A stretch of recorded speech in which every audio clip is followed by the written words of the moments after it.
Muy buenas tardes, soy José Gutiérrez, director de programas de Down España y una tarde más os doy la bienvenida a una nueva conferencia del ciclo de conferencias Down. Esta tarde vamos a tener una nueva sesión del programa Aula Jurídica que Down España organiza en colaboración con la Fundación Equitas, que es la institución que canaliza las aportaciones que puede realizar el notariado en su conjunto, los notarios y otros profesionales del ámbito jurídico en relación con la discapacidad y la situación de vulnerabilidad en la que se encuentran numerosas personas en nuestro país. En la tarde de hoy vamos a hablar de la protección patrimonial de las personas con síndrome de Down y vamos a hablar con Jorge Díaz Cadórniga, que es notario de Vera, en Almería, representante de la Fundación Equitas y autor de diversas publicaciones en revistas especializadas en Derecho Civil, Fiscal, Urbanístico, Mediación y Derecho Internacional. En el ámbito de la discapacidad, es un ponente habitual de seminarios, coloquios y conferencias relacionados con la protección y con la igualdad de las personas en la Constitución y es profesor de distintos másters y cursos de expertos en materia de discapacidad en las universidades de Almería y Málaga. Antes de daros paso con él y de agradecerle, por supuesto, que esté esta tarde con nosotros, os recuerdo la dinámica de la conferencia. Como siempre, tres bloques, esta pequeña presentación, luego pasamos a la conferencia de Jorge y posteriormente, los últimos 15 minutos, pues los dedicamos a las preguntas que vayáis haciendo y que yo le iré trasladando. Como siempre, estamos grabando la conferencia y a partir de mañana pues podéis acceder a ella en nuestras redes sociales, en nuestra página web y en nuestro canal de YouTube. Así que, sin más, le doy la bienvenida a Jorge, al que tengo por aquí, y al que le quiero dar las gracias en nombre de toda la Federación por acompañarnos esta tarde para esta conferencia. Muy buenas tardes, Jorge. Hola, buenas tardes. ¿Se me escucha bien? Se te escucha perfectamente. Vale, pues en primer lugar, mi agradecimiento a vosotros por esta invitación a participar en esta sesión. Trataré en la medida de lo posible de hacerlo un poco cercano, a ver si eliminamos esta distancia que nos ha venido impuesta siempre que he participado en algún tipo de seminario o algún tipo de debate sobre estas cuestiones. Me he sentido con un calor especial y espero que así sea hoy también. Voy a tratar de las cuestiones relativas a ámbito patrimonial de las personas con síndrome de Down, personas con discapacidad, y lo haré desde una perspectiva en el sentido no solamente sustantivo de aquellas figuras que podemos utilizar, sino también las repercusiones de ámbito fiscal, porque la opción por una u otra figura siempre va a ser interesante en función de la fiscalidad que tenga. A este respecto, hay que partir de la idea de que las personas con discapacidad no tienen ninguna limitación para ser propietarios de bienes o titulares de derechos, sino que en este sentido pueden ser propietarios de bienes inmuebles o de cualquier otro tipo de bien.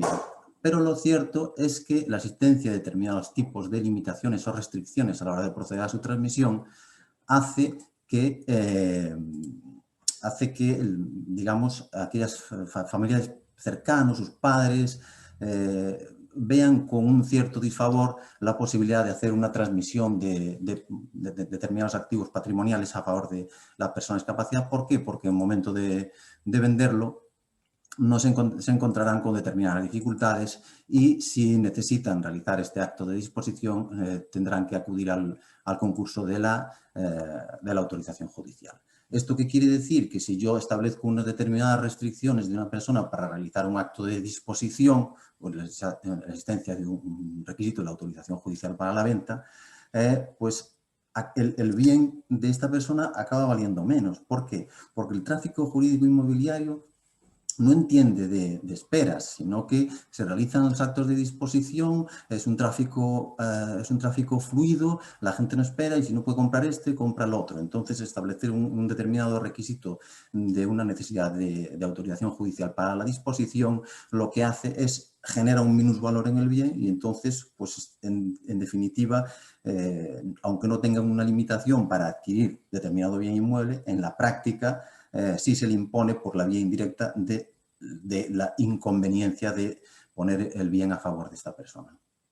Lo cierto es que ello no debería ser así, sino que la tendencia a la Convención de las Naciones Unidas ya de hace muchos años es reconocer, el artículo 12 reconoce que las personas, los Estados miembros adoptarán las medidas oportunas para que las personas con discapacidad se les reconozca igual capacidad jurídica que a todos los demás en todos los aspectos, en los aspectos, digamos, jurídicos. Entonces, esta es la tendencia de los Estados miembros. De hecho, existe un anteproyecto de modificación de la legislación civil en materia de discapacidad y esta modificación tiende a coger los dictados de la Convención de las Naciones Unidas. ¿Cuáles son estos dictados? Estos dictados, pues, ya se venían adoptando con anterioridad en el sentido de que inicialmente se decía, bueno, una persona con una discapacidad, incapacitación judicial total. Y luego se ha ido modulando, que es, digamos, la idea. Modulando mediante el nombramiento de un curador. Un tutor, digamos, suple a la persona con discapacidad. Un curador es un órgano estable, pero de actuación intermitente, solo para aquellos casos que se precisen. Con la modificación que está en fase de anteproyecto, todavía se va más allá. Este proyecto normativo lo que te está diciendo es que se sustituye el concepto de incapacitación y se establece una persona con necesidad de apoyos, que es lo que te pide la Convención, dotarle de los apoyos necesarios para que esta persona pueda desenvolverse por sí misma. Esta es la tendencia que se establece en el anteproyecto que está en ciernes. Por otra parte, también es cierto que mientras no se apruebe o incluso previendo la aprobación futura, nos tenemos que mover con las herramientas de que disponemos actualmente.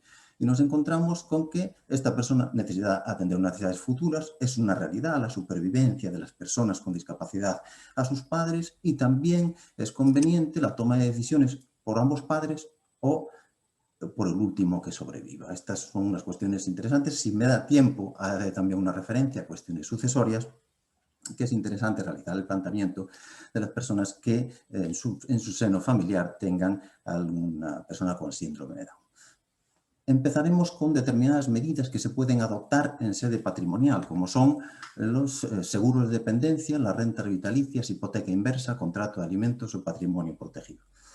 En primer lugar, el seguro de dependencia. El seguro de dependencia lo que haces es contratas con una compañía aseguradora, pagando una prima determinada para el supuesto de que el día de mañana se produzca una situación de dependencia, esté cubierta, con lo cual proporciona seguridad. Pero no solamente estoy pensando en una persona con discapacidad, estoy pensando en el propio progenitor que confía en su situación personal para prestarle la atención y para desarrollar la actividad necesaria para que esta persona pueda tener aquel padre, aquello que se encargue de esta persona que desarrolle esta actividad en su provecho. Entonces, en relación a esta cuestión, este seguro dota de determinadas coberturas y se puede establecer a favor del beneficiario o a través de una institución. Es decir, ¿qué ocurre en el supuesto que se produzca situación de dependencia? Pues en este caso, en función del grado de dependencia, está la dependencia severa, que básicamente hay unos grados de baremación. La dependencia severa es aquella en la cual una persona necesita asistencia 2 o 3 veces al día para, digamos, actividades básicas, y luego está la gran dependencia donde ya, digamos, requiere un apoyo continuo.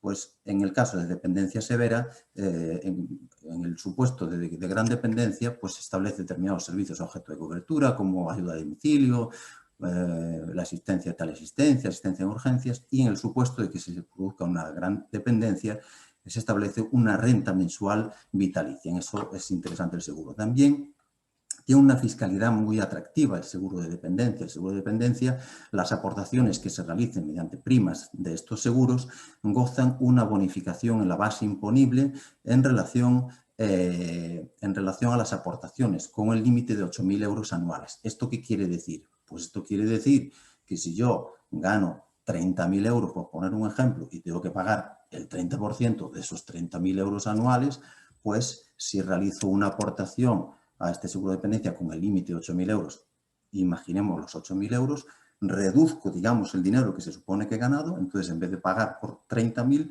pues estoy pagando por 22.000. Esto es una fiscalidad atractiva para la concertación de este tipo de seguro. Es esta a la que me estoy refiriendo así. Por otra parte, nos encontramos con la renta vitalicia. ¿Esto, la renta vitalicia, qué es? La renta vitalicia requiere, eso sí, la existencia de un capital dinerario inicial y a cambio de este capital lo que hacemos es percibimos una renta periódica, es decir, transmitimos a una entidad, a una compañía aseguradora, por ejemplo, una cantidad determinada y ellos nos garantizan la existencia, la realización de el pago de una pensión, digamos, mensual. Puede ser inmediata o puede ser diferida. ¿Esto qué quiere decir? Que pues ya la empiezo a cobrar ahora, yo te doy el capital, imaginemos 100.000 euros y tú me estás pagando 700 euros mensuales, por ejemplo. Ya, o si no, se puede diferir en el tiempo o en su caso cuando se exijan, cuando concurran las necesidades de la persona, fijando una fecha determinada.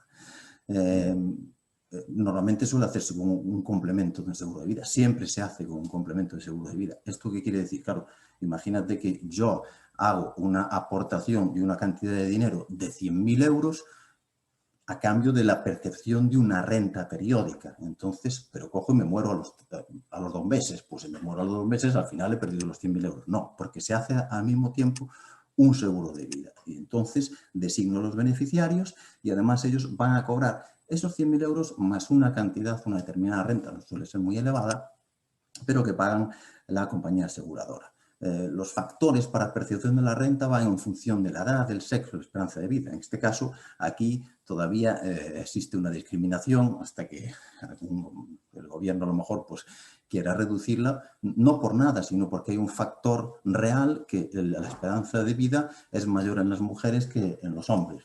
Entonces, esta es la razón por la cual la prestación es mayor para las mujeres que para los hombres. Como digo, las rentas pueden ser inmediatas, las cobro ahora, o rentas diferidas.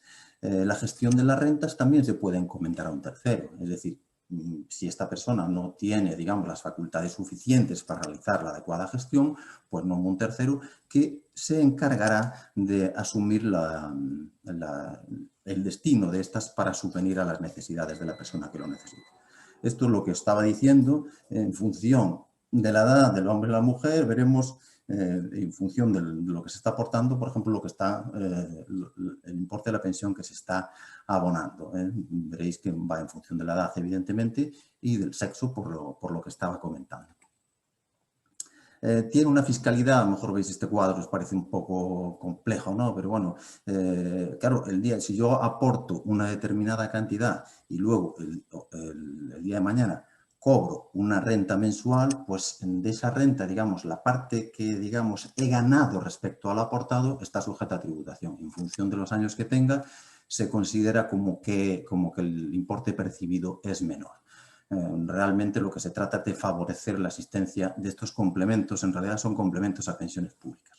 Una cuestión muy interesante es el supuesto de que se venda un inmueble por una persona mayor de 65 años. Si una persona mayor de 65 años realiza una venta de su vivienda habitual, está exenta de tributación como ganancia patrimonial. ¿Esto qué quiere decir? Esto quiere decir que si yo he comprado una vivienda en 50 y la voy a vender en 100, Hacienda me dice que he ganado 50, con lo cual tengo que pagar la ganancia patrimonial de esos 50.000 euros, que aproximadamente es el 20%. Muy bien, pero la ley del impuesto de la renta a las personas físicas te dice, un momento, si es la vivienda habitual y es una persona, vende la vivienda habitual a una persona mayor de 65 años, no paga nada, no hay ganancia patrimonial, está exenta realmente. Y si no es la vivienda habitual, vende un local, vende otra vivienda. Bueno, pues entonces, si vende otro activo, esa ganancia patrimonial de esos 50.000, me ha costado 50, la vendo en 100, he ganado 50, pues esa ganancia patrimonial de los 50.000 euros, si la invierto en un producto de renta vitalicia, como es este, pues en ese caso goza de la bonificación fiscal hasta 240.000 euros. Es decir, no pago impuestos. Por esos 50.000 euros que he ganado, no pago impuestos. Ojo, lo tienes que hacer dentro de los 6 meses siguientes a que hubieses hecho la venta.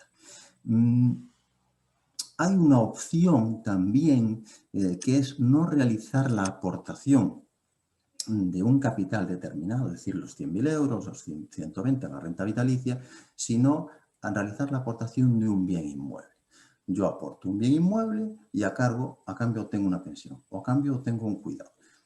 Cuidado con utilizar esta figura y con quién se hace, porque si nos desprendemos del inmueble, puede ser que luego no tengamos posibilidades de recuperarlo. Si se produce una quiebra de una residencia o una institución, digamos, no seria, pues no nos podrán atender a nuestras necesidades y hemos perdido el activo. Otra figura interesante, hasta aquí hemos visto, por tanto, el seguro de dependencia, hemos visto la renta vitalicia y vamos a ver la hipoteca inversa. Esto de la hipoteca inversa, sí, yo lo he escuchado, pero realmente, ¿qué es? No es que me vaya a pagar a mí el dinero el banco, o que le estemos dando la vuelta a la casa. Realmente sí me está dando el dinero el banco, evidentemente. Es que a mí me dan un préstamo, pero no lo tengo que devolver, no se tiene que devolver sino en el momento del fallecimiento. Y ya mis herederos tomarán la decisión si devuelven el préstamo y los intereses o no. Y ahora veremos lo que pasa. Importante, el objeto hipotecado ha de ser la vivienda habitual. Y si no es la vivienda habitual, también se puede hacer una hipoteca inversa, pero si es sobre un local, lo único que no tiene unos beneficios fiscales que te aporta la ley.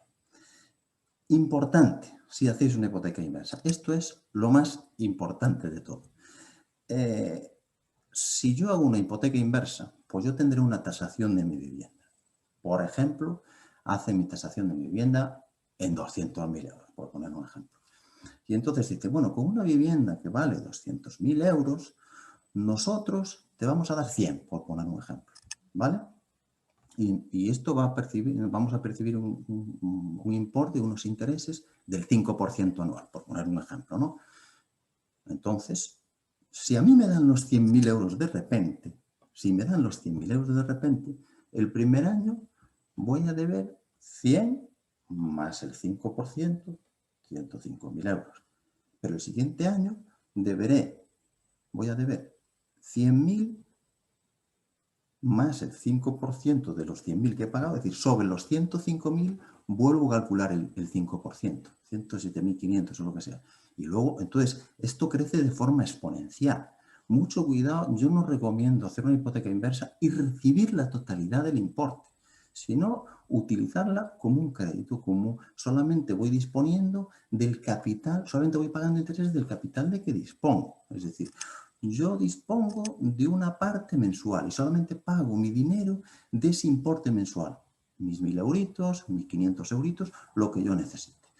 Entonces, mediante esta figura, yo lo que hago es, recibo un préstamo del banco. Porque, bueno, por otra parte, la gente confunde préstamo con hipoteca. Y no tiene nada que ver. Lo que pasa es que dice, yo voy a pagar la hipoteca. Realmente la hipoteca no se paga. El banco te da un préstamo. Ya no estoy hablando solo de hipoteca inversa, un préstamo normal para comprar una casa, por ejemplo. El banco te da un préstamo, ¿quieres alguna garantía? No. O sí, que vengan a visitar tus padres, por poner un ejemplo. ¿O quieres alguna garantía? Sí, un bien inmueble. Entonces dice, bueno, pues esto queda hipotecado, es decir, queda en garantía. Yo lo que sigo pagando es el préstamo y tengo un inmueble donde si yo no pago, el banco subasta el inmueble y trata de cobrar lo que yo le dé. Entonces, yo pago el préstamo y si no lo pago, la vivienda responde.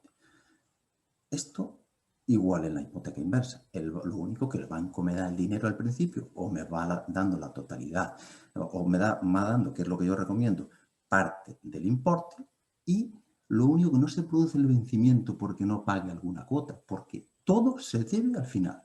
Debo el dinero que haya gastado o la totalidad del dinero cuando yo me muera. Realmente, evidentemente, el que se muere no lo debe, sino que lo deben sus herederos. ¿Y qué pueden hacer los herederos en el momento de la extinción? Pues pueden, bueno, ¿cuánto vale la casa? Por ejemplo, pues vale 200 ahora. ¿Cuánto le han prestado ¿Cuánto se ha prestado? Se ha prestado 80.000 euros. ¿Cuánto se debe? De intereses, 90, por poner un ejemplo. Dice, bueno, pues yo pago ese dinero que le debo al banco y libero la carga, la cancelo. Y ya lo podré vender o no lo podré vender. O puede ser que no les interese.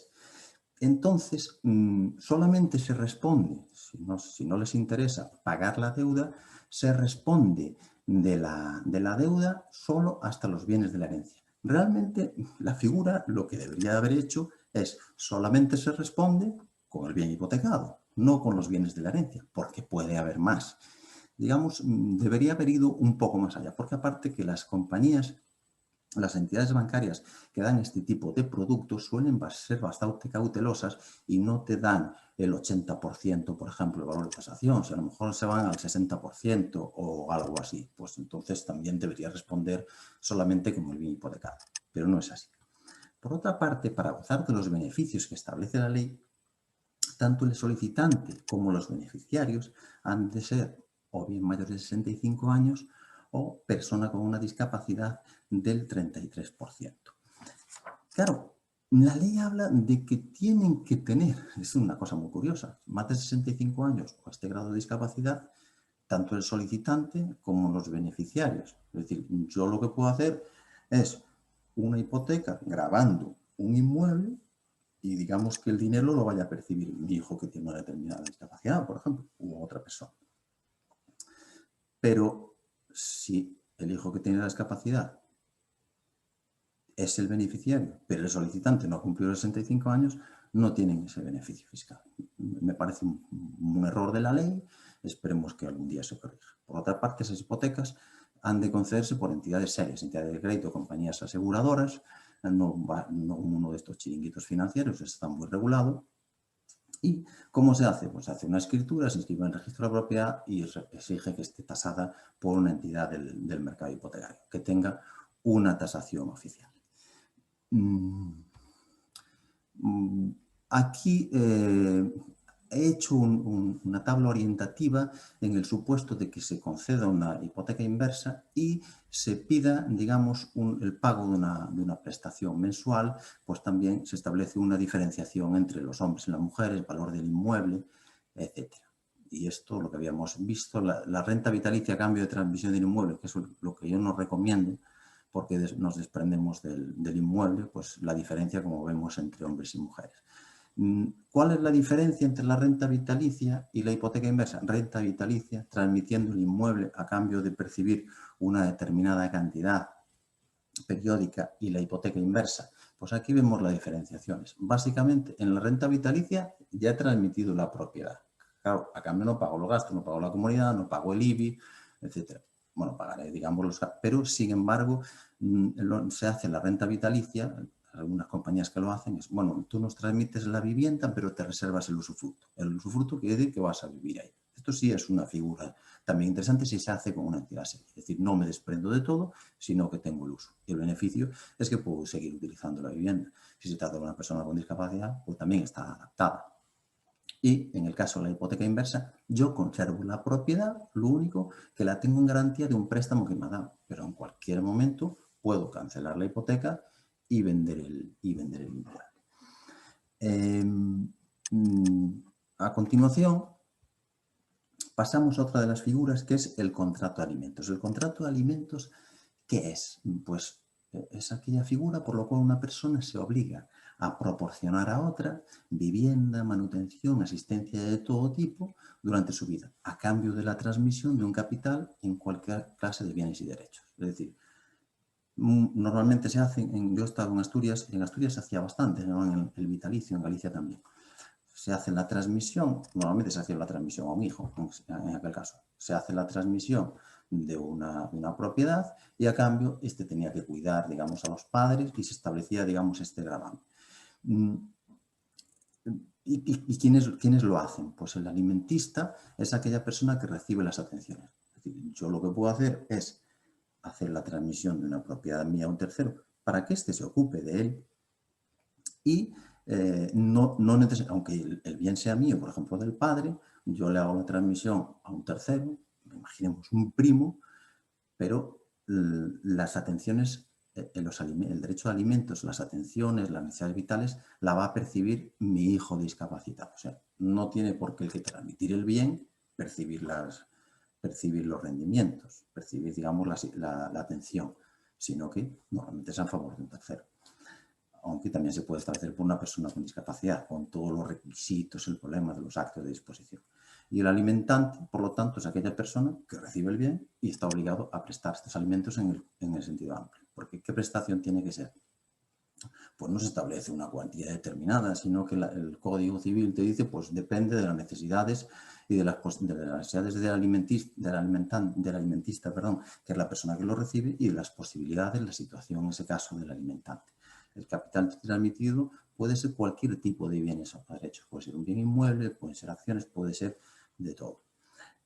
Y en caso de que incumpla alguien la obligación de prestar alimentos, pues o se le puede exigir el cumplimiento, y en su caso con el abono de los perjuicios causados, o bien reclamar la resolución. Bueno, mira, me quedo otra vez, recupero el bien inmueble, por poner un ejemplo, y no es porque sea un castigo, sino que hay veces que una persona no se puede encargar, imaginemos por enfermedad, pues digamos se produce la resolución. Incluso la ley en este caso te dice que si no es posible hacer la restitución, pues tiene que constituir una pensión periódica. Bueno, es una posibilidad que la ley, si el que ha recibido el bien no puede cumplir, pueda cumplir, digamos, por sustitución. Problema que presenta el contrato de alimentos. Primero, un problema fiscal porque han desatendido el problema fiscal. Es decir, si yo hago la transmisión de un bien inmueble a cambio de recibir una pensión, esta transmisión de un bien inmueble está sujeta a un impuesto que se llama impuesto de transmisiones patrimoniales onerosas. Supongo que hay gente escuchando de todas las comunidades autónomas. En Andalucía, por ejemplo, está al 8%, algunos sitios como Asturias o Cataluña está al 10%, en otros sitios pues menos del 7%. Pero en definitiva, bueno, eso lo tiene que pagar, ese impuesto, la persona que lo recibe. Pero claro, imaginemos que yo hago la transmisión del bien a cambio de percibir alimentos. Primero que tengo que pagar el comprador, bueno, el que recibe el bien, tiene que pagar el impuesto de transmisiones patrimoniales. No, bueno, es que en realidad lo tiene que pagar el que lo recibe. En realidad es un coste de la operación, es un coste fiscal, ¿no? Y por otra parte, yo por recibir esta prestación también hay que pagar un ligero impuesto, que es como por constituirse una pensión, pero bueno, tampoco es tan relevante, hay que pagarlo, pero es otro impuesto que se llama también transmisiones patrimoniales para un tipo fijo del 1%. No es mucho y hay que calcular, capitalizando la pensión, no es algo fácil, pero bueno, tampoco nos vamos a detener en eso. Entonces, ¿cómo funciona esto? Yo hago la transmisión del bien inmueble a cambio de recibir determinadas prestaciones de vivienda, manutención, asistencia, normalmente vivir en la misma casa. Se hace aparte con una persona, digamos, del círculo. No se hace, digamos, con un tercero, sino que se hace una persona que tenga un cierto feeling con esta persona, porque esto es una simbiosis de ámbito patrimonial y de carácter personal. Hago el acto de disposición a favor de esta persona, la adquiere una propiedad libre de cargas. Entonces, bueno, si hay un problema y esta persona no viene a mala fortuna o embargan o decide vender el bien, luego, si no cumple la obligación de alimentos, me quedo sin nada. Se puede establecer lo que se llama una condición resolutoria, es decir, ponerle una carga, diciendo, bueno, yo te transmito esa vivienda. Tú además estás obligado a prestar alimentos, pero además, si no los cumples, le ponemos una anotación en el registro diciendo que si tú no cumples, yo te reclamo y como no me lo prestes los alimentos, recupero otra vez la propiedad del bien. Esto además encarece la operación, pero no solo que encarece, sino que, claro, nos encontramos que en supuesto si pido la resolución ya hay que hacer una reclamación, contar con un abogado o lo que sea, entonces, digamos, complica el proceso. O sea, en un principio, digamos, en un núcleo familiar es una figura atractiva, ¿no? Es una figura atractiva hacer la transmisión a cambio de prestar los alimentos. Como digo, en Asturias y Galicia, yo soy gallego, se realizaba bastante y era una figura que, digamos, que tenía bastante éxito. También a mí me ha parecido interesante para las personas con síndrome de Down.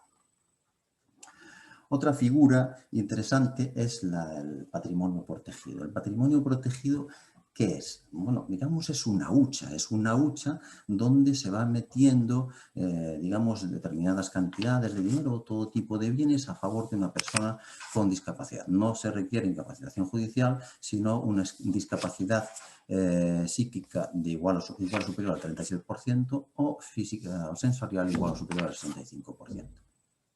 Esto fue en su día una petición que hizo el CERMI al Defensor del Pueblo para que se le establecieran unas medidas para formar y conservar su patrimonio y organizar su futuro. Y entonces se establece una ley, la Ley 41/2003, que tiene por objeto favorecer la aportación, digamos, gratis, porque es una hucha que se va formando gratis por las aportaciones de los parientes cercanos, por lo que ahora veremos, y el objetivo de este patrimonio es atender a las necesidades vitales de la persona con discapacidad y además la conservación del propio patrimonio.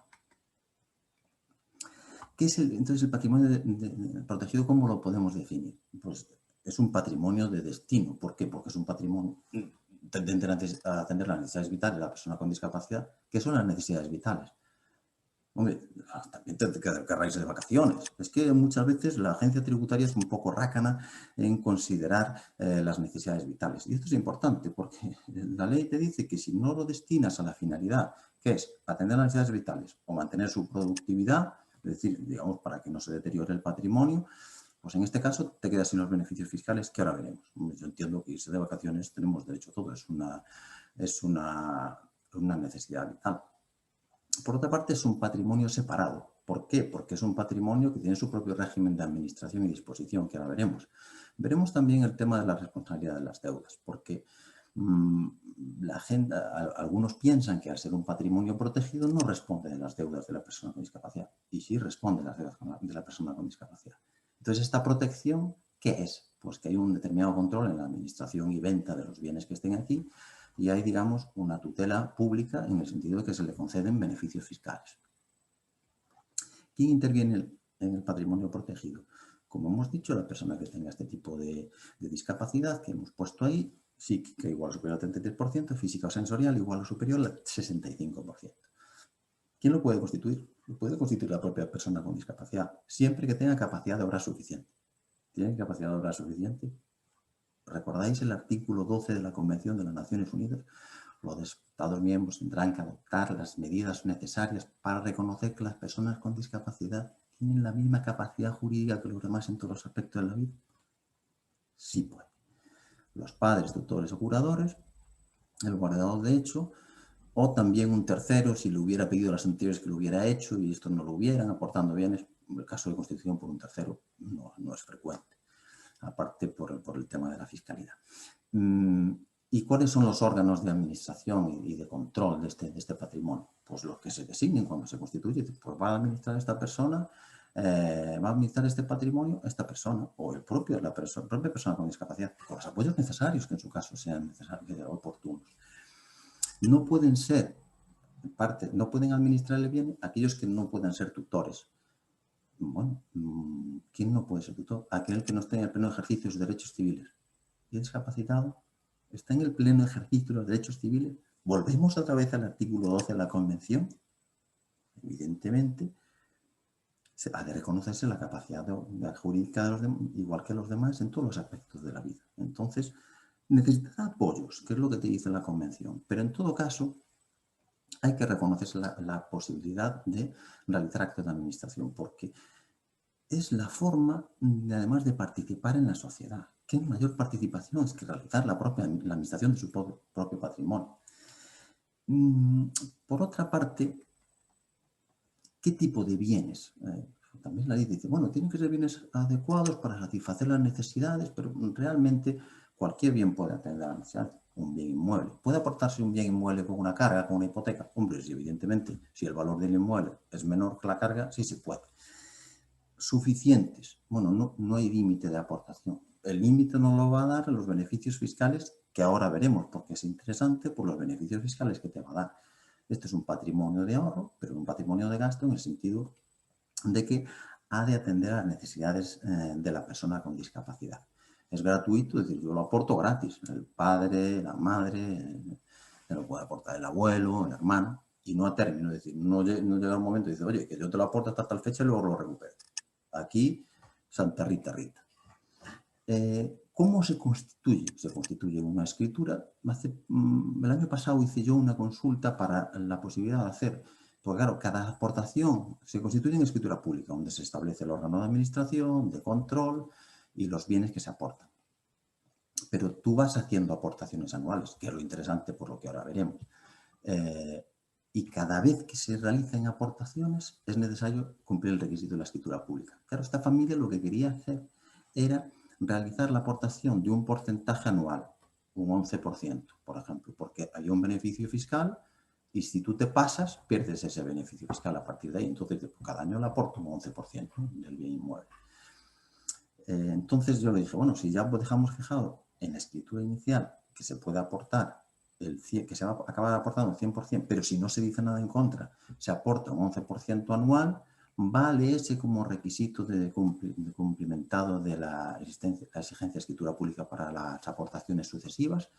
Pues la agencia tributaria en la consulta nos respondió que no, que tenía que hacerse un acta para cada aportación anual, para confirmar la aportación anual. Bueno, en este sentido, pues al final nos hemos hecho amigos de esta familia que ha venido, que ha hecho la consulta y hemos llegado al acuerdo tácito, no se sabe, yo no le cobro la escritura y él me regala una botella de albariño. Hay que complementar una serie de obligaciones fiscales que son unos modelos, no son muy complicados, luego sí, eso los vamos a ver.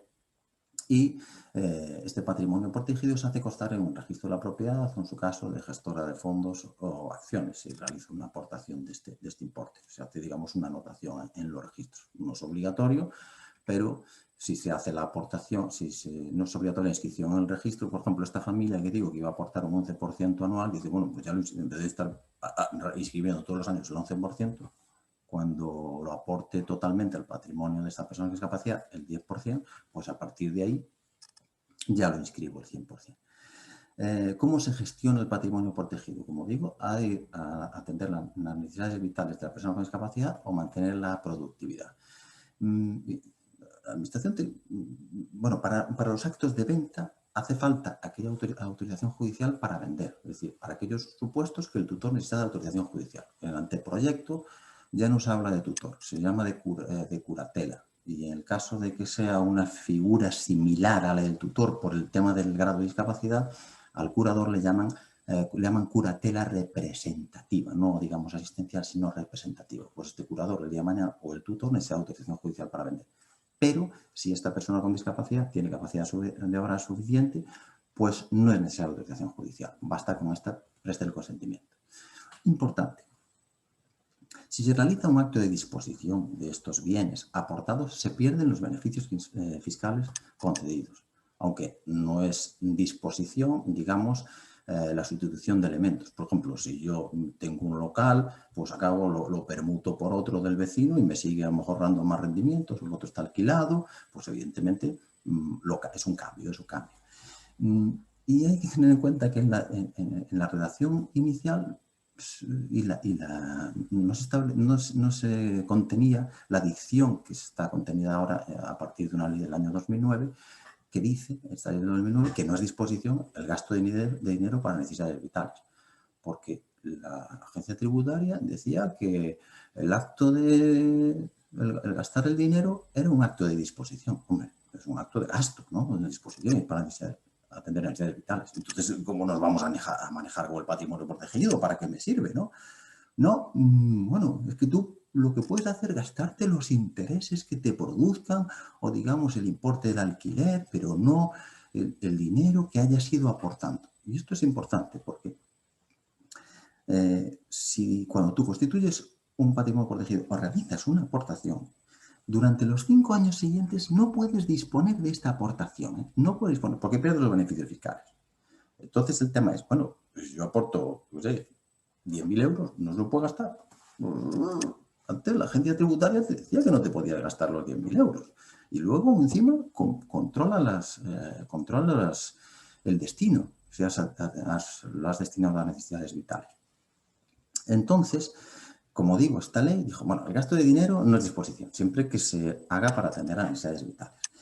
Pero si hago un acto de disposición de otro bien, por ejemplo, un vehículo o una parte de un bien inmueble, después de los 5 años de la aportación, antes de los 5 años de la aportación, se pierden los beneficios fiscales. Hay que esperar esos 5 años.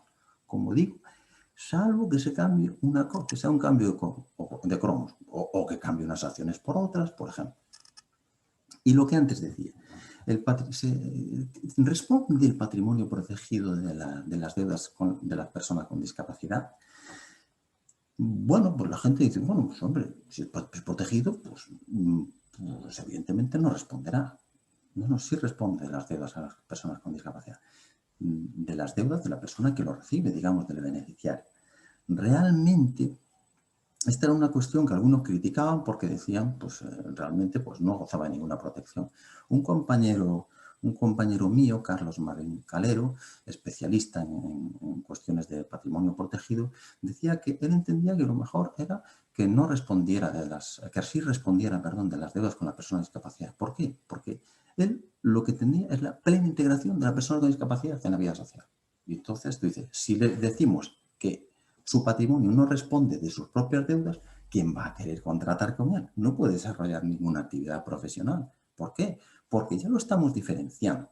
Entonces, pues esta es la razón por la cual él entiende que atendiendo a la finalidad suprema, que es la plena integración de la persona con discapacidad, no debe disponer, sí debe responder, perdón, el patrimonio protegido de las deudas de la persona con discapacidad. Quizás otros dicen, bueno, pues podemos hacer una cosa, de las deudas anteriores a la aportación no responde, responderá a las posteriores. Pero todo esto, en realidad, es una cuestión, la posibilidad de que responda o no responda, planteárselo, es una cuestión que se puede plantear para una posterior modificación normativa, porque en la actualidad sí responde de las deudas de la persona con discapacidad, sean anteriores o sean posteriores. ¿Cuándo se extingue el patrimonio protegido? Pues si fallece la persona con discapacidad o si recupera, es decir, pierde el grado de discapacidad o con una resolución judicial en beneficio suyo. No tampoco veo la posibilidad de esto último, es una cuestión muy extraña. Lo interesante del patrimonio protegido es la reducción, las ventajas fiscales. En primer lugar, nos encontramos con una reducción en la base imponible. Importante, puede realizar la aportación cualquiera, pero solo, digamos, los parientes directos, padres, abuelos, hijos, cónyuges, hermanos y tíos, pero no pueden ser parientes políticos. Y la cuantía de la aportación, es decir, lo que antes veíamos cuando hablamos del seguro de dependencia. Si yo gano 30.000 euros al año, ¿vale? Pues tendré que pagar a Hacienda, imaginemos, el 30% de los 30.000 euros al año. Pero si hago la aportación al patrimonio protegido de 10.000 euros, Hacienda dice, no, tú has ganado 30.000 menos 10, has ganado 20, me vas a pagar el 30% de los 20.000 euros. Entonces, es un beneficio fiscal importante para las personas que realicen la aportación. Y sí hay varios que lo hagan, por la ley te pone un límite. Poneros de acuerdo en todos, pero al año solamente 24.250 euros anuales. Por eso es lo que antes os comentaba, de que esta familia realiza la aportación de un porcentaje de la vivienda que había adquirido, realiza la aportación de un porcentaje cada año. ¿Para qué? Para no pasarse esos 24.250 euros entre todos, porque a partir de ahí no hay beneficios fiscales. Ellos lo que quieren es reducir la tributación y el impuesto de la renta. Es decir, yo voy metiendo el dinero en el patrimonio protegido de mi hijo y a cambio tengo un beneficio fiscal importante, que es el verdadero interés de esta figura. Por otra parte, en el impuesto de la renta hay una exención a la ganancia patrimonial, porque no se computa ganancia previa. Vamos a ver. Si yo tengo una vivienda o un local o lo que sea, y me ha costado 50 y lo vendo por 100, o bien lo aporto por 100, pues entonces he ganado 50, aunque no me esté pagando. O sea, si me costó 50 y lo aporto por 100, gano 50. Entonces tendré que pagar el 19, el 20%, ¿vale?, de esa ganancia. Pero si aporto un patrimonio protegido, no tengo ganancia patrimonial. Eso es lo que me dice la ley. Hay una cosa que no me gusta a mí de esto, y es que para los bienes adquiridos antes del año 94, digamos, había unos beneficios fiscales que se pierden. Es decir, así por, vamos, un poco más de tiempo. Si aquel que había comprado un bien en el año 84 y lo vendía, estamos hablando antes del 2006, aunque te hubiera costado 1 euro, si lo vendes por 2 millones de euros, no ganaba ningún dinero, no había ganancia patrimonial para los comprados antes del año 84. Y lo vendían en el año 2006. Desde el año 2006 pues dice, hay un momento, que esto no nos parece bien que estén, digamos, que haya, digamos, esta exención fiscal tan absoluta, ¿no? Entonces dice, bueno, pues entonces lo que vamos a hacer es, a partir del 2006 sí se va a pagar. Entonces se computaban los años, desde el año 84 que habías comprado hasta el año 2010, calculaba lo que había ganado cada año y solo desde el año 2006 hasta el año 2010 vas a pagar el 20% lo que has ganado durante esos 4 años. Pues bien, este beneficio fiscal de las propiedades que tuviéramos antes del 84, en realidad es el año 94 y se va bajando un 11,11% hacia atrás, pero era del año 84, digamos, porque son las que no pagaban nada, ¿no?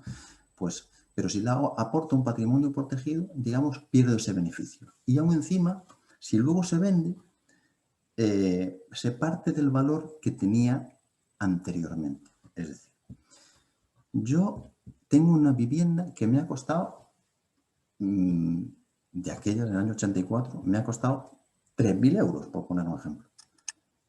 Y la aporto y tiene un valor en el momento de la aportación de 100.000 euros. Si la hubiera vendido, hubiera tenido que pagar muy poco dinero o hubiera hecho una donación. Pero si la realizo, la aportación al patrimonio protegido, no tengo que pagar, pero ya el que la recibe, el que recibe la vivienda, esos 100.000 euros, dice, ¿a ti cuánto te ha costado? Heredas el precio de compra del que te la ha regalado. A mí me ha costado 3.000. Ah, vale, muy bien. Dice, no, un momento, es que mi padre tenía el beneficio fiscal de haber comprado antes del año 84. Dice, eso no es para ti, eso se pierde. Entonces hay veces que es mejor hacer una donación en función del plazo de adquisición que una aportación al patrimonio protegido. Hay que ver el caso concreto. Lo que pasa es que en este tiempo pues, no podemos analizarlo todo. Y también aprovecho para deciros, cuidado al margen del patrimonio protegido. Cuidado si hacéis donaciones, eso que dicen, no, es que en Andalucía, por ejemplo, en Andalucía, es que no se pagan impuestos por la donación. Un momento, no se pagan impuestos a la Junta de Andalucía, no se pagan impuestos de donaciones, pero se paga la ganancia patrimonial. Es decir, si a ti te ha costado una vivienda 20 y el valor del momento de la donación son 100, ha ganado 80. ¿Y dónde está lo que ya ha ganado? ¿Dónde está lo que he ganado? Si nadie me ha pagado nada. Pues Hacienda dice, Hacienda no, la ley te dice que ha ganado 80. Entonces, cuidado, porque por no pagar impuestos de donaciones, no vayas a tener que pagar el impuesto sobre la renta de las personas físicas, que ese impuesto hay que pagarlo. Y la gente, mucha, no lo sabe. Eso es para el que aporta. Entonces, el que aporta, como digo, bueno, los parientes próximos se bajan la ganancia que tienen cada año, bajan la ganancia que tienen cada año, en vez de ganar 30 al año, he ganado 20, por lo cual pago menos impuestos. Y el que la recibe, pues te dice, el que la recibe, el beneficiario, el discapacitado, dice, puedes recibir 10.000 euros anuales de una persona, o si son varias, 24.950, gratis, no pagas nada. Bueno, realmente pagas en aquello que haya excedido de 22.558,77, que es, digamos, un número que es el resultado de multiplicar el IPREM por 3, bueno, una cosa un poco extraña, ¿no? Pero en definitiva, pues pagas un poquitito, con lo cual hay veces que interesa en vez de realizar la aportación de los 24.000 y pico, pues 22.000 y pico, pero realmente la diferencia es poco. Y, por ejemplo, en Andalucía nos encontramos en que incluso lo que pase de este dinero tampoco va a tributar, porque en esta comunidad autónoma está bonificado el impuesto de donaciones el 1%, aunque haya este exceso. Hay otros impuestos de transmisiones, actos jurídicos. El único que paga es la plusvalía municipal, en el caso de aportación de un bien. Ya no sé si por razón del tiempo pararme o bien hacer una breve referencia a algunas figuras sucesorias. Yo no sé si el moderador me dirá algo al respecto, si sigo, si me paro, si veo alguna cuestión sucesoria, de herencia, testamento, lo que vosotros... Como tú veas, Jorge, si quieres cerrar, por supuesto, puedes hacerlo sin problema. Yo puedo continuar. Tratamos 5 minutos. La gente que vaya calentando la cena o que ponga a fuego lento, ¿sabes? Para que no se le queme. Y bueno, pues, si lo van escuchando al lado, hoy no hay fútbol, nada. Pues fue ayer, con lo cual no tengo esa competencia. Bueno, pues entonces voy a seguir un poco más. porque es interesante. Es que en 40 minutos o 50 tampoco da tiempo de tratarlo todo. Estos son los modelos que os había dicho antes de que hay que rellenar si se hace la aportación a un patrimonio protegido, tanto el impuesto sobre la renta del que realiza la aportación y un modelo especial. Estas son unas casillas que es el modelo 182. Tampoco es una cuestión importante. Lo que pasa es que alguna vez que hablé de esta cuestión expuse el tema del modelo. Una cuestión en materia sucesoria. Vamos a dar breve pincelada de algunas de las cuestiones interesantes. Como digo, los parámetros que nos han de guiar es el hecho de que si se realiza un acto de disposición a favor de una persona con discapacidad, los bienes pierden un cierto valor en el acto de transmisión, digamos, gratuito, por lo que antes vimos, porque venderlos en el tráfico jurídico requiere la autorización judicial y entonces estos bienes no se pierden un cierto valor. Por otra parte, entonces casi es mejor dejarlo hasta el momento del fallecimiento o en el supuesto de sobrevivencia. También otra cuestión interesante es la sobrevivencia real del discapacitado a sus padres, el hecho de que muchas veces no tiene propio descendiente discapacitado y otra cuestión interesante que cualquiera de los padres pueda adoptar medidas de protección. Para empezar con esta cuestión, lo que pasa es que me voy a referir al derecho común. Luego hay especialidades, si nos están viendo pues los vascos, los navarros, los catalanes, los gallegos, al final voy a hablar del derecho común, que digamos es el más general, porque si tengo que hablar de un derecho particular para cada uno de los derechos forales, ya sería absolutamente imposible. En nuestro derecho nos encontramos con que una persona de derecho común, la herencia se divide en 3 tercios. El tercio de libre mejor, el tercio de legítima estricta, que es el gris de allá atrás, de allá abajo. He puesto 1, 2 y 3, partiendo de la existencia de una persona con 3 hijos, por ejemplo. 1, 2 y 3.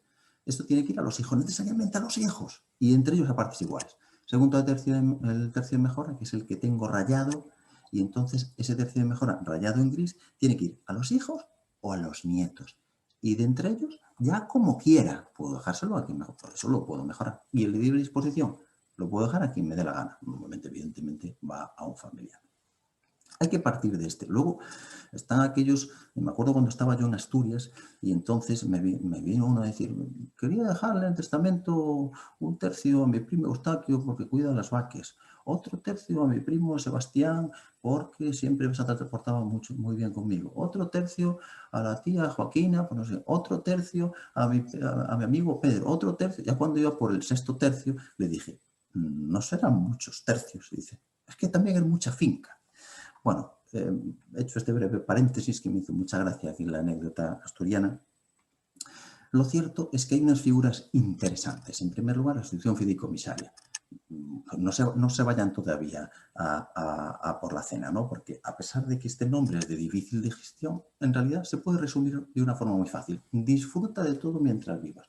Es decir, porque lo que antes vimos aquí de las legítimas, esa parte en gris que tiene que ir para los hijos, imaginemos que el uno está discapacitado y los otros 2 no, dice, oye, que a mí no me puedes poner ninguna condición en mi parte gris de ahí, pero yo lo que quiero es que sea para que disfrute todo, para que tenga el usufructo de todo la persona con discapacidad. Eso se puede hacer, aunque la ley actual exige una incapacitación judicial. Sin embargo, el anteproyecto está previsto que sea simplemente discapacitado. Entonces, es lo que permite que si fallece uno, yo pongo en el testamento. Esto lo va a disfrutar mientras viva mi hijo discapacitado. Y los hermanos, aguantarse. Pero incluso el anteproyecto va más allá. Si queda algo, será para vosotros. Es lo que se llama fideicomiso de residuo. De lo que quede lo repartiréis entre vosotros, los dos hermanos. En el supuesto de que el discapacitado fallezca. Y si no, este puede vender los bienes, hacer lo que le dé la gana con ellos.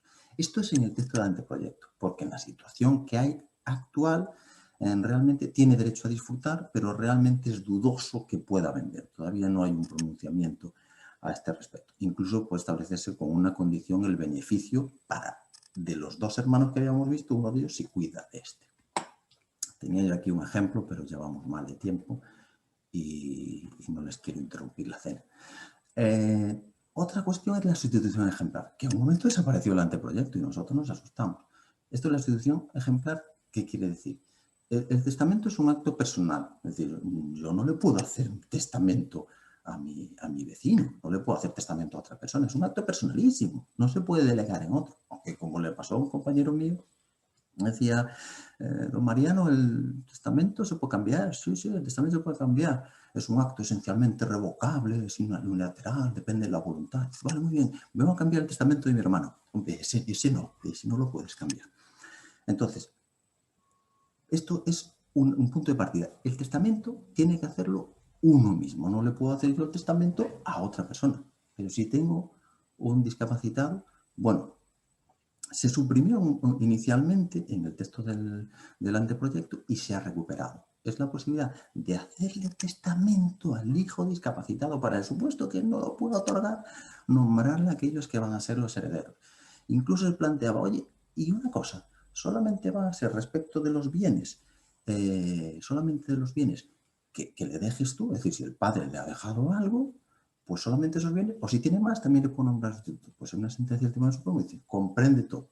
Realmente, esto lo puede hacer no solamente los padres, sino también los ascendientes. Y si varios lo hacen, pues primero hay que estar a los parientes más próximos, los padres, y luego puede hacerlo, luego sería el grado siguiente, los abuelos, y en todo caso, los bienes de cada uno lo hubiera dejado. ¿Y cómo se opera en el supuesto del fallecimiento de una persona con discapacidad? Una persona ahora mismo incapacitada, en el anteproyecto está previsto discapacidad. Pues a ver, cuando uno fallece, para saber si ha hecho testamento o no ha hecho testamento, hay que pedir a Madrid un certificado de últimas voluntades donde pone todos los testamentos que ha hecho. Pues en el caso de una persona con discapacidad, hay que pedir las últimas voluntades de esta persona incapacitada, por si otorgó testamento anteriormente, y también de sus padres, incluso de los abuelos, a ver si le han hecho testamento a él. Esto es el testamento, un supuesto inicial, dice nombre heredero a su hijo, quien recibirán el patrimonio, a la herencia del hijo del testador, no ha fallecido. Nombro sustitutos a sus hermanos, ¿vale? Puedo nombrar a un tercero o a uno solo de ellos. Le estoy haciendo el testamento a mi hijo discapacitado que no puede hacerlo. Esto ya me lo voy a saltar. Hay otra figura muy interesante que a mí ya me quedan 2 minutos, lo prometo, que es la delegación de la facultad de mejorar. Y es, bueno, yo lo que quiero es reforzar la posición de mi cónyuge, sobre todo cuando hay más hermanos por ahí de los que no me fío, y entonces quiero reforzar la posición de mi esposo. Pues esto se le da el poder absoluto para, aunque el testamento no se puede delegar, dice, bueno, vamos a hacer una cosa, no puedo delegar, pero yo sí voy a delegar a quién puede mejorar. Si yo me muero, luego, no solo con la herencia de mi esposo, sino con la herencia que yo le he dejado a él, este puede también mejorar a un hijo o a otro. Entonces, digamos, están todos ahí en el redil, están todos controlados, porque el que se porte mal va a ser excluido, no solamente en el testamento del último que va a fallecer, sino del que ha fallecido con anterioridad, porque este va a decidir quién va a recibir la mejora.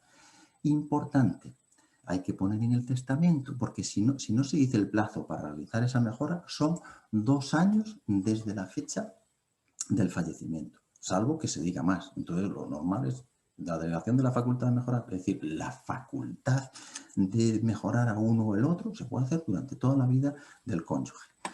Y por último, una breve mención al testamento discapacitado. Realmente la cuestión ahora es cuando el incapacitado judicialmente, legislación actual, en virtud de sentencia que no tenga pronunciamiento sobre la capacidad para atestar, desea hacer testamento, es decir, alguien que no o está incapacitado y no se ha pronunciado el juez, pues entonces se requerirá la presencia de 2 facultativos que decidan si digamos, asistan al notario en el momento del otorgamiento para decir si esta persona puede o no hacer testamento. En el anteproyecto no solamente está previsto el hecho de que es la persona con una discapacidad no judicialmente incapacitado y el notario vaya a dudar de su capacidad, entonces, pues 2 expertos que le ayuden en este juicio de capacidad, porque nosotros muchas veces los notarios nos encontramos con el problema de decidir si esta persona tiene capacidad, no solamente en las personas con discapacidad, sino en las personas mayores. Y muchas veces nos encontramos con situaciones complicadas de otros que intentan, digamos, condicionar su voluntad, aunque en ese momento no lo vemos allí, evidentemente. Pues en este caso, si una persona judicialmente incapacitada o si se aprueba el anteproyecto la existencia de una determinada discapacidad y nos hace dudar, pues necesitamos la presencia de los expertos. En la propia ley, en la propia modificación del Código Civil que está prevista, también se dice que puede otorgarlo por cualquier medio, forma oral, escrita, cualquier medio, mecánico. Es muy, muy interesante esta posibilidad que le otorga facultar para poder otorgar testamento. Lo que tiene que hacer es procurarse la plena aplicación del artículo 12 de la Convención, es decir, que esta persona tenga la capacidad de obrar igual que los demás en todos los aspectos de la vida, facilitando incluso la voluntad de a ver a quién le quieres dejar tu patrimonio. Otra cuestión, porque a veces se produce. Hay un tema, el Código Civil dice, oye, ¿quién puede desheredar? Pues en un principio tiene que ser maltrato físico, tiene que ser maltrato el maltrato de obra o injuriado gravemente de palabra. Antes se requería una sentencia de la asistencia de un procedimiento judicial sobre esto. Y a partir de una sentencia del Tribunal Supremo del año 2014 también vale por maltrato psíquico se puede desheredar. Incluso la falta de atenciones continuadas.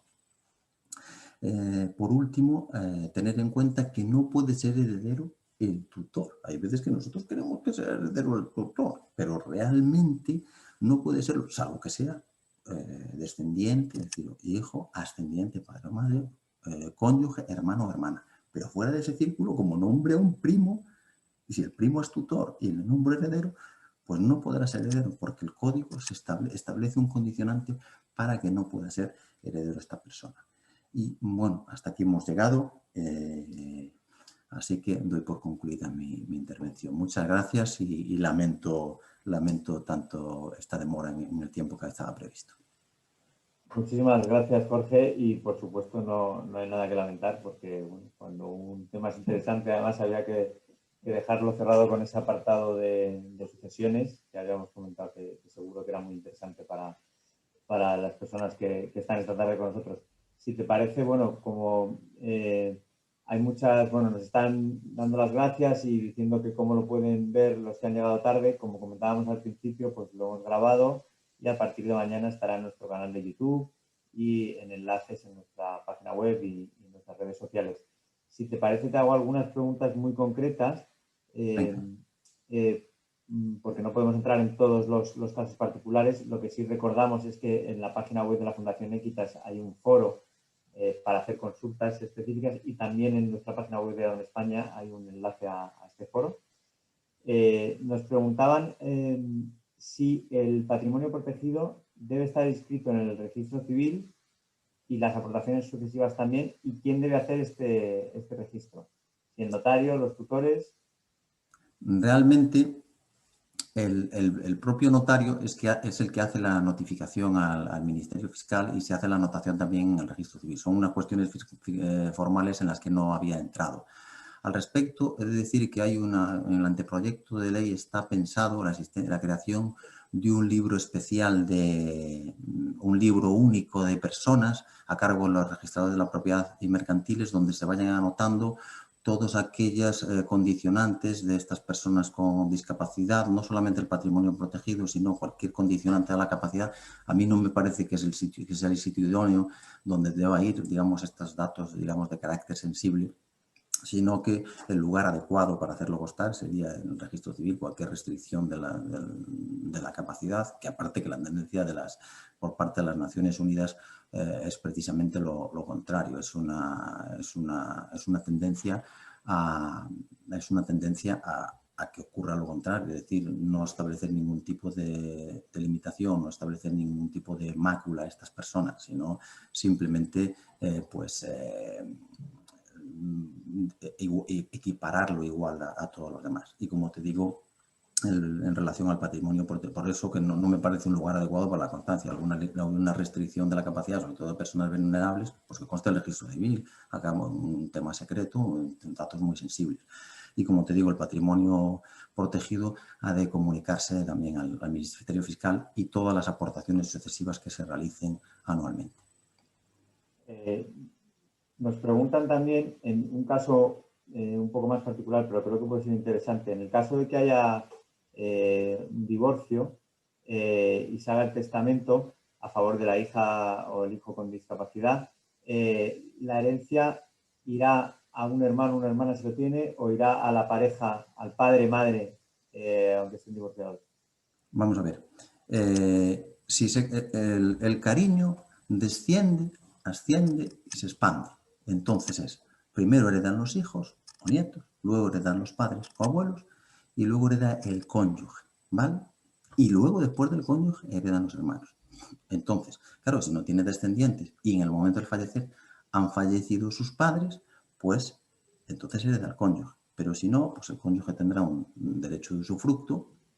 En el supuesto, bueno, vamos a partir de que no tiene hijos. Si le sobreviven los padres, el cónyuge simplemente tendrá una tercera parte del usufructo y los herederos legales son los padres. Pero lo que tienen que hacer es nombrar a esta persona con discapacidad primero que haga testamento se puede, y segundo, que esta persona con discapacidad nombrarle un sustituto ejemplar, un sustituto por si él fallece sin descendientes. ¿Cuál es la cuestión? La cuestión que ahora mismo la ley lo prevé, nombramiento de sustitución ejemplar, es decir, hacerle el testamento a la persona con discapacidad está previsto si estuviera judicialmente incapacitado en el momento del fallecimiento. Y siempre que uno hubiera hecho testamento antes, claro. Pero claro, la nueva ley lo prevé incluso con la existencia de una discapacidad no judicialmente incapacitada.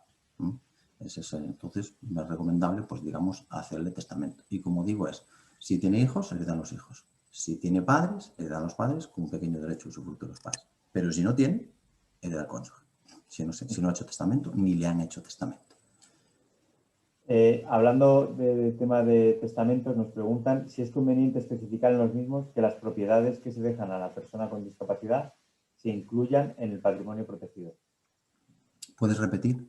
Sí, si es conveniente que las propiedades que se dejan a la persona con discapacidad en el testamento se incluya que se tienen que incluir en su patrimonio protegido. Sí, en realidad no es un supuesto frecuente, pero se puede hacer la constitución del patrimonio protegido por la vía testamentaria. Realmente se puede hacer en vía testamentaria la constitución de patrimonio protegido. O lo puedo hacer en vida, o lo puedo dejar hecho en el testamento.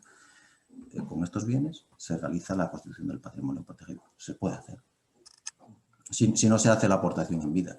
En realidad el patrimonio protegido tiene una cuestión muy interesante, porque tal como está, hay que ver las herencias en las distintas comunidades, pero las herencias en gran parte de las comunidades no pagan impuestos a favor de los parientes directos. Entonces, pues realmente tampoco tiene, no tiene mucho interés realizar la aportación al patrimonio protegido. No sé, sí tiene interés en el sentido de que el patrimonio protegido, digamos, es una hucha de esta persona con discapacidad, pero una cuestión interesante del patrimonio protegido es que yo lo hago porque voy a tener esos beneficios fiscales. Es decir, de lo que estoy ganando, estoy reduciendo en lo que tengo que pagar a Hacienda. Ese es el gran atractivo del patrimonio protegido. He visto también una pregunta, ¿y se aporta el patrimonio protegido, se tributa como donación? No se tributa como donación siempre y cuando no le regales más de 10.000 euros al año, o si entre todos, si le regaláis varios, no le regaléis más de 24.250 euros, ¿vale? Y siempre que tienen que ser los parientes directos, no me vale un primo. Es decir, con respecto a esto también nos preguntan un tema más práctico, que si se puede contemplar en una sola escritura las aportaciones de varias personas. Sí, de hecho yo lo he hecho así. Normalmente se hace así, vamos. En este caso, la familia concreta que estoy diciendo, que vienen todos los años a hacer los del Albariño, pero en este caso, al final me castigarán el hígado y tendré que decirles que no vengan. Pero realmente lo que hacen es, vienen la madre, el padre y la hermana, y van haciendo justo las aportaciones límite para ellos tener los 24.000 euros de aportación entre todos, tener ese beneficio fiscal, y tienen que venir todos los años. Lo único que mi planteamiento en la Dirección General de Tributos dice, bueno, para ahorrarles el viaje todos los años, ya dejamos dicho, todos los años se hace una aportación a término. Llegado el día tal, aportación. El 1 de enero del año 2021. El 1 de enero del año 2022, otro 11%. La Hacienda me dijo que no. Hice una consulta de la Dirección General de Tributos y me dijeron que no. Esta me parece también interesante, nos dicen, si el registrador de la propiedad tiene dudas y no sabe qué hacer con el patrimonio protegido, ¿a quién puede consultar? Porque dice que, bueno, que lleva varios meses estudiando el registro de los bienes inmuebles. El patrimonio protegido, realmente, el régimen de administración y disposición consta en un documento público, que es en la escritura. Ahí consta quién es el administrador de los bienes de la persona con discapacidad. Muchas veces, como digo, será la propia persona con discapacidad, y si no, será un tercero. El tema, luego, para realizar un acto de disposición, ya digamos, es el notario el que lo tiene que evaluar en el momento de realizar la transmisión. Porque, supuesto que no esté judicialmente incapacitado, sino que si esta persona tiene capacidad de obra suficiente, aunque pues, si tiene la administración, él pues puede realizar el acto de disposición. Si yo como notario lo juzgo capaz, que la ley me atribuye a mí el juicio de suficiente, de capacidad. Pero si el administrador es otro, este puede vender solo. Bueno, siempre y cuando preste el consentimiento de la persona con discapacidad, es decir, el beneficiario del patrimonio protegido, que no tenga limitada su capacidad, pues también podrá realizarse el acto de disposición. Ahora bien, lo que dices, el registrador, ¿cómo ve las reglas que he establecido? A lo mejor el que hace el patrimonio protegido dice, un momento, para vender bienes inmuebles yo lo que quiero es que concurran dos personas, el hermano y la hermana. Pues aquí tengo el título donde se establece la restricción a la facultad de disposición. De todas formas, es el propio notario el que ha consultado el patrimonio protegido, la asistencia del patrimonio protegido, el que ha consultado, digamos, el notario, en el momento de realizar el acto de disposición, habrá consultado la existencia de este bien, viendo que está en un patrimonio protegido, comprobará, diga, dame el título de constitución del patrimonio protegido. A ver, ¿quién es el administrador? Para ver quién tiene que vender. Y luego ya evaluaré la capacidad. Pero primero, a lo que habéis querido en el momento de la Constitución. No sé si ha quedado claro o no. Sí, sí, totalmente. Realmente puedo pedir el título. Como te comentaba, bueno, hay muchas preguntas, no da tiempo a verlas todas. También he visto el patrimonio protegido se considera una venta y tiene impuesto de transmisiones patrimoniales. El patrimonio protegido es un regalo y el impuesto de transmisiones patrimoniales es con algo a cambio. Entonces, tributaría como donación. Lo que pasa es que no tributa como donación hasta los 10.000 euros por persona o hasta 24.250 si son varios al año. Lo que excede tributa como donación. En Andalucía no paga, pero es que es absurdo hacer un acto de disposición por encima, primero porque no tengo los beneficios fiscales, espérate al año siguiente, y segundo porque aún encima va a tener que pagar el impuesto de donaciones. Hay que ir haciendo la hucha poco a poco todos los años.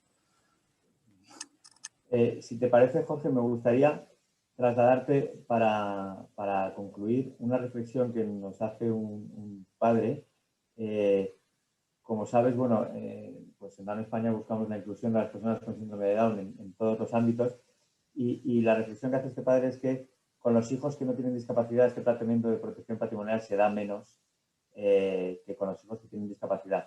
Y si eso está relacionado, si caminando hacia una sociedad más inclusiva se dejará de pensar en la protección patrimonial más como un tema menos como un tema para ahorrar impuestos. Realmente, también me gustaría contestar otra que he visto por ahí. Realmente, o sea, el problema que se ve al realizar un acto de disposición a una persona con discapacidad es que, bueno, si esta persona no puede realizar un acto de venta posterior y yo he puesto una finca a nombre de él y luego necesitamos venderla pues porque hemos contraído una enfermedad o porque, no sé, por 1000 cosas necesitamos un cuidador, luego ya tenemos que ir a un juez y el juez nos tiene que autorizar la venta, efectúa un control, que está muy bien, ¿no? Pero que en un principio el control lo tenía yo porque la propiedad era mía y se le ha puesto a nombre de mi hijo. Entonces, a partir de ahora, se ha escapado a mi control. Entonces, me lo tiene que controlar un juez, que está bien, porque es de él, pero es que antes era mío. Entonces, y como digo, el mercado inmobiliario es que funciona muy rápido. Entonces, uno que quiere comprar una casa, espérate 6 o 7 meses en autorización judicial, porque tardan, es que en realidad tardan. Primero, que esté judicialmente incapacitado. Y luego, a partir de ahí, nombrarle un tutor, ir al procedimiento de incapacitación, nombrarle un tutor y luego pedir una autorización judicial. Hemos tenido casos donde hay que esperar mucho. Hay un fiscal y un magistrado también que van un poco más allá y haciendo una interpretación del Código Civil, el enjuiciamiento civil, dice, bueno, hay que, como medidas, digamos, provisionales, hay que admitir la posibilidad de autorizar actos de disposición de bien sin necesidad de realizar la incapacitación judicial de esta persona. Traneja, me parece que es que no me acuerdo el apellido.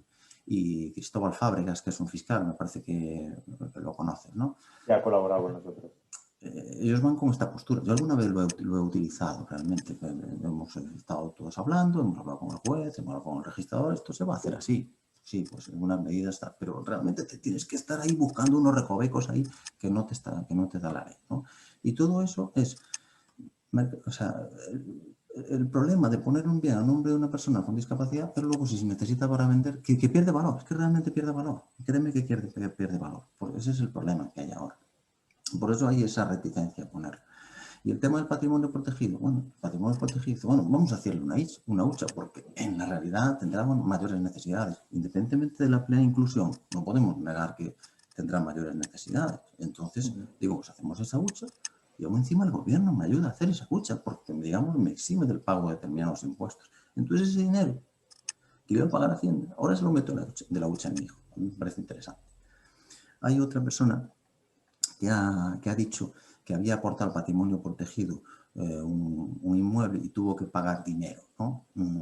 Es que hay un impuesto que no se establece la exención, que es el impuesto de la plusvalía municipal. Es un impuesto que ha estado muy de moda porque es un impuesto que donde se dice, si yo he comprado una finca y luego la vendo, tengo que pagar un impuesto al ayuntamiento, ¿no?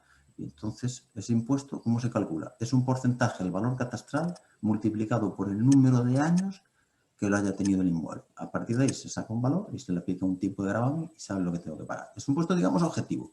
Da igual si ha ganado, si ha perdido, hasta que el Tribunal Supremo, el Tribunal Constitucional se planta y dice un momento, y que si tú has comprado una cosa de 100 y la has vendido en 80, no tiene plusvalía. Entonces no se puede pagar el impuesto de plusvalía municipal. Lo que yo le podría decir a esta persona. Claro, un acto de disposición a título gratuito, ¿quién pone el valor? ¿Quién pone el valor? No es un valor de mercado, es un valor que le doy yo en ese momento de aportación. Hay unos métodos de comprobación, pero bueno, si no ha habido incremento de valor de este inmueble, pues en un principio no tendría que pagarse ese impuesto, aunque no es tan fácil que los ayuntamientos lo admitan. Y por otra parte, si ha habido incremento de valor, porque es el típico bien que yo he comprado hace mucho tiempo y era un valor, un coste pequeño, pues en realidad, si luego he tenido ganancia patrimonial, ha habido una ganancia porque lo he comprado barato, digamos, y el valor en el momento de la donación vale más, pues el ayuntamiento te va a cobrar un impuesto municipal que es un porcentaje del valor catastral multiplicado por el número de años, como te digo. Para mí es un poco injusto, de hecho le hemos pedido en algún ayuntamiento la posibilidad de establecer una exención de este impuesto, ellos nos dicen que no tienen esta facultad, los ayuntamientos de establecer la exención del impuesto. Que yo algún día he interpretado porque por razones de carácter social podían establecer esta exención, pero los ayuntamientos no lo hacen. Para mí, que se olvidaron cuando hicieron lo del patrimonio protegido del impuesto de plusvalía municipal. Para mí que se olvidaron, ¿sabes? Porque han tocado todo menos ese. Pero, hombre, ya llevamos mucho tiempo ahí, has tenido tiempo de rectificar. No tiene sentido que esté modificado todo menos eso.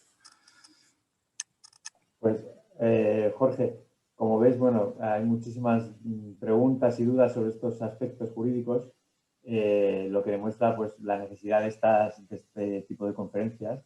Y bueno, aprovecho pues una vez más para dar las gracias a ti y a la Fundación Equitas por colaborar con nosotros. Nos quedan varias conferencias de habla jurídica por delante, las vamos a continuar, todavía queda una en diciembre y en 2021 también. Así que, nada, si quieres cerrar con alguna respuesta a algún tema puntual que hayas visto y que consideres de interés, pues adelante. Solo me gustaría hacer aunque lo he dicho, a lo mejor no me he explicado bien. Alguien pregunta ahí si un discapacitado puede hacer también testamento si no está incapacitado judicialmente. Claro, o sea, la mayor parte de las personas que tienen una discapacidad que le impide hacer testamento, pues evidentemente no están incapacitadas. La parte de las personas no están incapacitadas.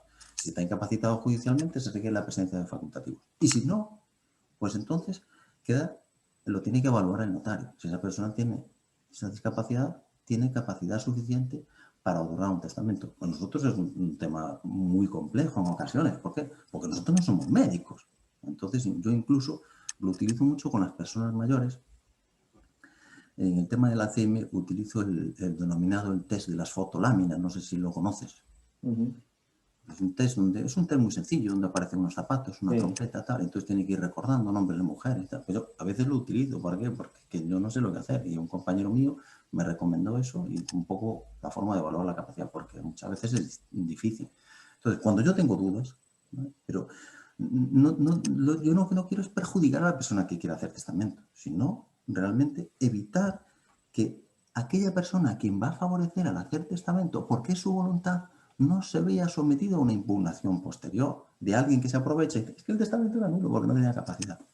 Entonces yo muchas veces a las personas con una cierta edad que veo que pueden tener alguna dificultad, le pido que me aporten. Yo realmente no pido un dictamen de dos médicos. Pido uno, simplemente, normalmente es un médico de cabecera que tiene su historial, que tiene sistema de Alzheimer, si no, si tiene deterioro cognitivo, si a su juicio puede hacer el testamento. ¿Valdrá o no? Pues mira, por lo menos es un medio de prueba que le va a facultar a la persona que seguramente lo está cuidando, se está ocupando de él, evitar que los demás vengan de aprovechado e intenten impugnar el testamento. Pues Jorge, lo dicho, de verdad muchísimas gracias por acompañarnos esta tarde. Seguro que coincidiremos en más ocasiones porque bueno, son temas muy interesantes que, como ves, suscitan muchas preguntas. Y lo dicho, gracias a todas las personas que han estado con nosotros hoy aquí, que hemos tenido más de 120 personas. Un momento, perdón, es que acabo de ver una muy interesante, una persona que pregunta si en el supuesto tiene un hijo que no está incapacitado y hace un testamento a su favor, pero si fallece, tiene miedo que la herencia vaya al padre. Primero, hay dos sustituciones. La sustitución pupilar, que es de los menores de edad. A estas menores se les puede también hacer testamento mientras no sean mayores de edad. Entonces, es nombrar al heredero mientras sean menores de edad. Se llama sustitución pupilar. ¿Vale? Que haga el testamento y dice, si te fallece y se me da el testamento, los bienes van a ser para mi hermano, no va a ser para el padre. ¿Vale? Y si luego está incapacitada, claro, si está incapacitada puede hacer la sustitución ejemplar. Con lo que hay ahora en el código. Y si está prevista la modificación, ya en el supuesto de que sea discapacitada, pero no judicialmente incapacitado, en función de cómo quede el anteproyecto, también podrá hacerle el testamento nombrar al heredero. Pero, y ya te digo, no solamente los bienes que le deje ella, sino todos los demás bienes que esa persona con incapacidad o esa persona menor tenga en ese momento. De acuerdo, pues Jorge, lo dicho, muchísimas gracias. Nos vemos en otra ocasión seguro para tratar estos temas y nos tienes a tu disposición para cualquier cosa y gracias en nombre de toda la federación. Muy buenas tardes. Muchas gracias. He visto que me quedan por ahí mensajes, me da un poco de rabia no poder contestarlos todos, pero es que al final también tendrá que tener a todo el mundo. Muchas gracias. Nos veremos en otra ocasión y yo con gusto participaré. Seguro. Muchas gracias a todos. Nos vemos en la próxima conferencia y muchas gracias por estar siempre ahí. Buenas tardes. Gracias.